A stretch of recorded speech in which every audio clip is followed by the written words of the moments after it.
What's up mga boss? Magandang umaga sa inyo. At ito na naman nga tayo. Papasok na naman tayo sa trabaho, no? Makakwento ko lang sa inyo boss. Kasi sinabi sa akin kanina nung tatay ko na galingan ko daw pababa dito sa bayan kasi may huli nga daw. So, tingnan natin guys kung meron talagang huli. Uy, sana all. Tingnan natin kung may huli. Kasi sabi alas 4 pa lang daw ng madaling araw nandun na yung nanguhuli. Tingnan natin kung tama yung kanilang mga sinasabi.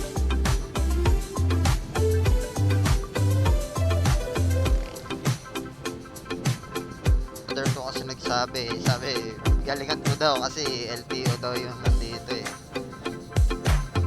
Tingnan natin. So 7:20 pa lang pero ang taas na agad ng sikat ng araw, di ba guys? Parang ano na, kung dati kasi pag mga ganito mainit, parang mga alas 8 na yan. Mga ganyan kainit. Ano yan, alas 8 na yan. Tamang alas 8 na yan. Ulit-ulit ah.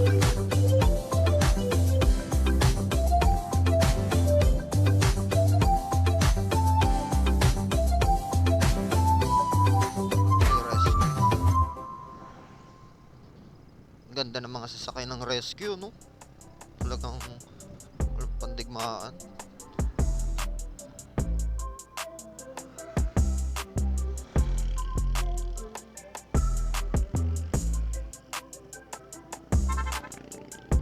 Kahiyaan pa, no? Kanina.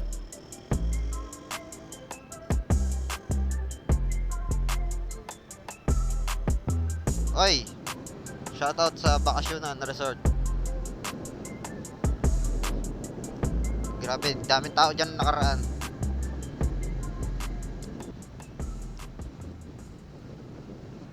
Tingin siya eh.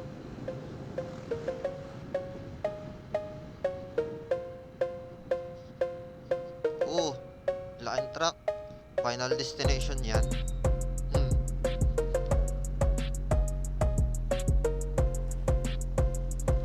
Kaliwa. Dire-diretso ka man. Wala kang signal.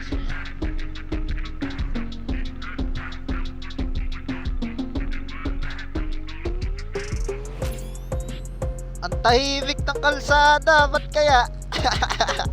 Parang may huli nga ah. Naku po. T.O. Agoy. Ba't ka matatakot kung wala ka namang violation, di ba?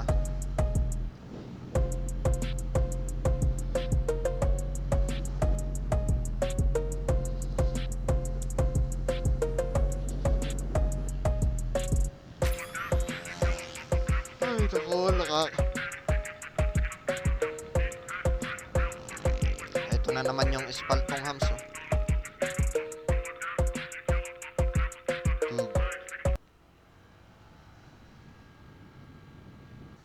Ay, may huli nga. Gagi.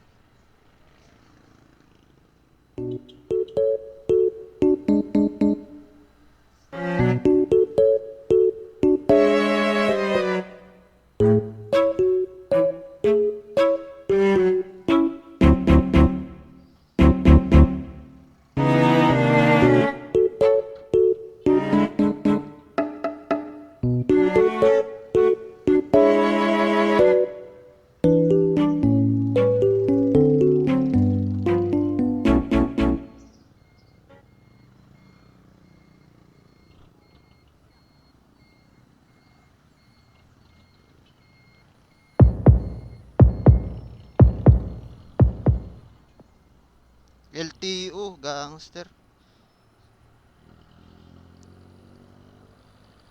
LTO.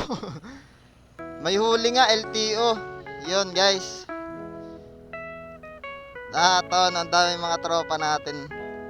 Naiwanan na doon sa likod. Nawala na sila. Nagsitabihan yung ibang tropa sa gilid eh. Mga walang helmet. Yun, aware lang doon sa mga pupunta dito sa may bayan, no, kasi may huli nga dito. Mag-helmet lang kayo lagi para hindi sitahin. Tapos yung mga motor dyan na walang plaka, lagyan nyo na ng plaka yan. Mga temporary plate. Para iwas aberya, di ba? Sakaling may huli.